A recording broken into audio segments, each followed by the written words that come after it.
రేపు బతుకుడు చాలా easy. Ice cream తిన్నంత అల్కగా పైకం సంపాదించవచ్చు. నిన్న చూడలేదా క్లిక్కుల పేరుతోని కోట్ల రూపాయలు ఎట్లా సంపాదించిండో. మా అంటే 4 రోజులు జైలు ఉండొస్తాడు. ఇట్లా చేస్తే ఎన్నడో ఒకనాడు పోలీసులకు దొరుకుతాం, ఇజ్జత్ పోతుంది అని అనుకునేటోళ్లకు ఇంకో అల్కటి ఉపాయం ఉంది. ఇప్పుడు మోటార్ సైకిల్ ఎత్తుకపోతే ఉరుకుతాయి స్టేషన్లో కేసు పెడతారు. అదే ఒక్కటే పై ఇప్పుకపోతే గిదానికి కేసు పెడతామా ఎందుకు అని కొత్త తెచ్చేసుకుంటారు. ఈ సొంటి దొంగలే వీళ్ళు కూడా. ఎవ్వరు పెద్దగా పట్టించుకొని చిన్న చిన్న దొంగతనాలు చేసుకుంటేనే మంచిగా కమాయిస్తుర్రు. గప్పట్లో ఒక వార్త వేసిన మ్యాద్ ఉందా, ఏటీఎంలా పైసల మిషన్లు నిడిచిపెట్టి బ్యాటరీలు ఎత్తుకోతుర్రని. ఈ ఉగ్రవంతులను గప్పట్లనే అరెస్టు చేసిండ్రు పోలీసోళ్ళు. కానీ అత్తగారి ఇల్లు లెక్క 4 రోజులు జైలుండి బయటకొచ్చి మళ్ళా బ్యాటరీలు ఇప్పే డ్యూటీలకు ఎక్కిర్రు. దా దా దా చీకటుందని మంచిగా లైట్ తెచ్చుకుండు. వంగిండు.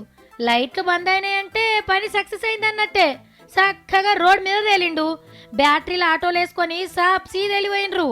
దుకాన్లు, దావుకాన్లు, కంపెనీలు, ఏటీఎంలు, బ్యాంకులు, షాపింగ్ మాల్లు, ఏడ బ్యాటరీలు కనబడ్డా కథమే. పొద్దాక ఆటో డ్రైవర్లు, పొద్దుమిగితే బ్యాటరీల దొంగలు. ఆటో ఏ రూట్లో పోతే రాత్రి ఆ రూట్లున్న బ్యాటరీలను మాయం చేస్తారు. ఒక్కపారి దొంగ డ్యూటీకి ఎక్కిర్రంటే ఒక్క బ్యాటరీ కూడా వాడంది దిగనే దిగరు. దగ్గర 100 బ్యాటరీలను మోసేసిండ్రి నడమ. పుక్కడి సొమ్ము ఎంతొచ్చినా లాభమే అని మొన్న అమ్మకస్తందుకు ఆటోల బ్యాటరీలు తీసుకోకుండా పోలీసు వాళ్ళకి దొరికిండ్రు. చిన్న అఫెన్సెస్ కదా అని కూడా మేము లేదంటే ఒక్కోసారి రిపోర్ట్ చేయకపోవడము.